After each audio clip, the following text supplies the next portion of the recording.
you kind of have like a rough idea of, like with say, playing games, what part of that experience is the most important, and also what part is the most frustrating.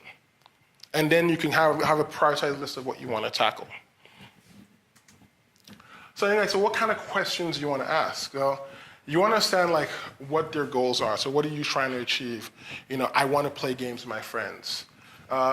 Then how do you kind of map those goals to jobs to be done? So we want to have some way that two people with the same console or the same platform can interact with each other.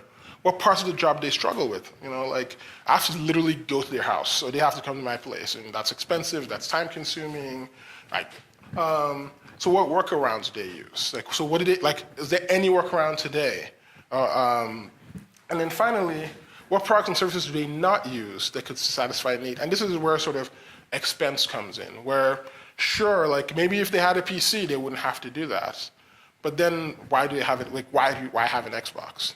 Right, so understanding not only what workarounds they ignore, but why they ignore those workarounds. Why don't you just buy a PC? And understanding why they said, this is why I don't buy a PC.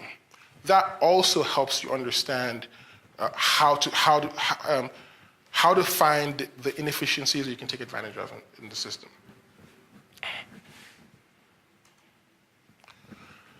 So then, once you've done that, you can start creating some job stories. And this is a Tony Ilwick tool that I think it's fairly powerful, fairly useful, where you basically structure and think about the context of situation, which is, when, what the need is, and what their goals are. And the goal, you can think of the goal as success metric.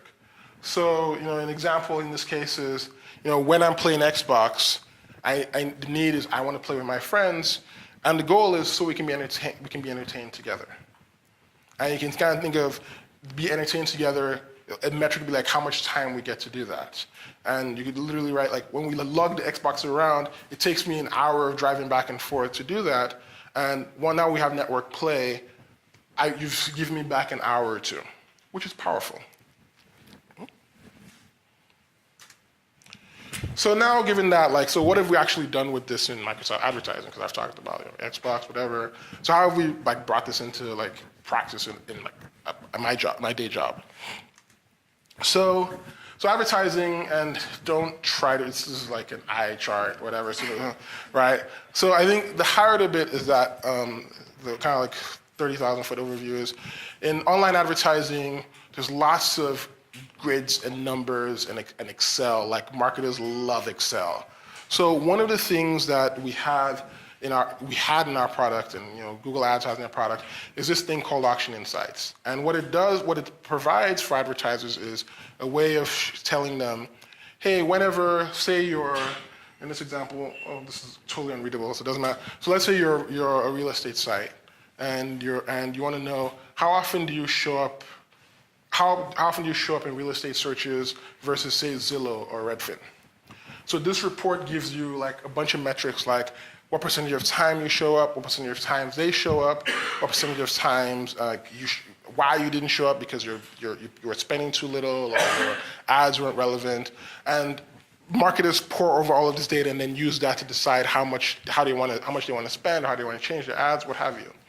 So one thing that we noticed was that even though when we talked to marketers, they told us understanding my competition is super important and super critical, this report didn't get a lot of usage, which kind of was what's the gap between, this is literally what they want.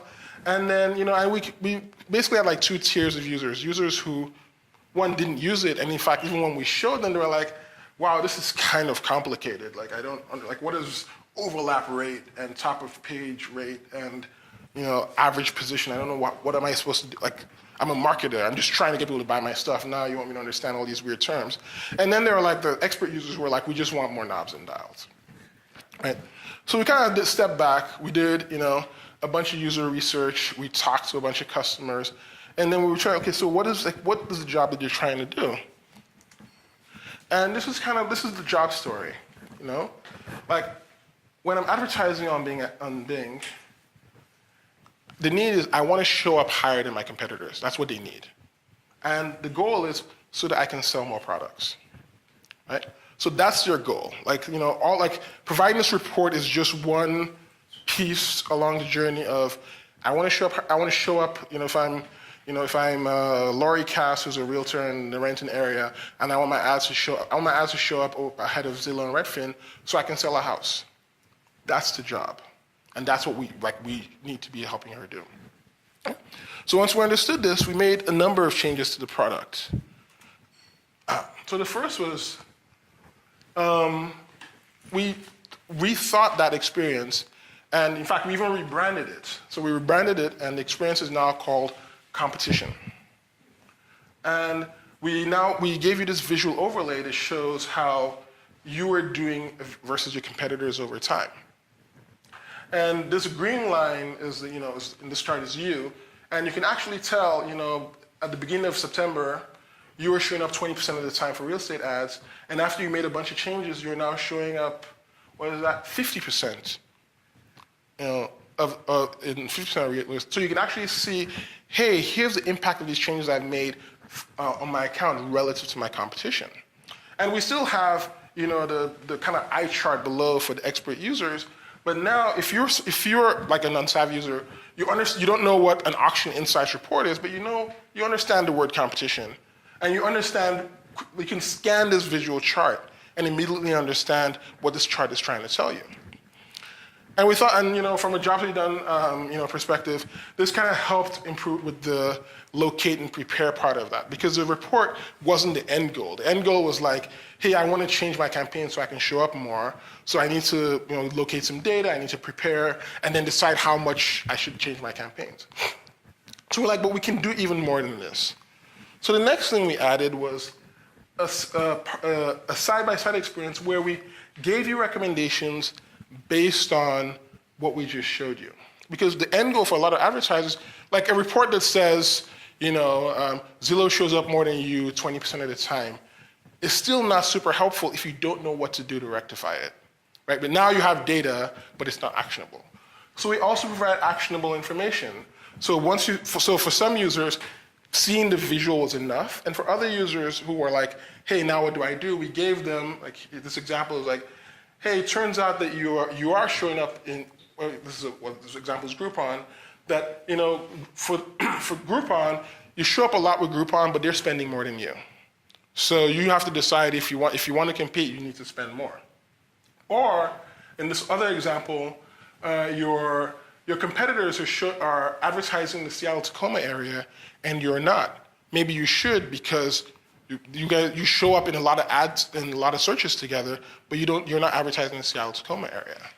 And when we built this experience, advertisers were like, a number of them were like, "This is exactly what I want." And for some others, because we're a big company or whatever, so some others were like, "I don't trust you because you just want more of my money." But the fact that that previous experience does exactly what I wanted and saves me literally hours a month.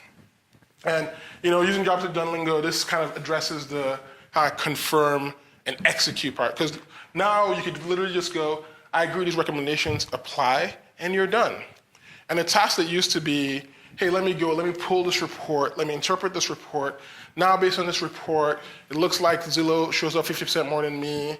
I guess I should raise my bids 10%, I don't know. Maybe I need to pull a locations report. Now, so all of that, you go, okay, so this is how I'm doing. These recommendations make sense, apply all, and you're done. A task that used to take 30 minutes, an hour, maybe 2, is now like a time to scan, make a 1-minute task. So with that, and I had like a bunch of other examples from work, but I felt like one example is probably good enough. And with that, I will stop and take any questions that folks have.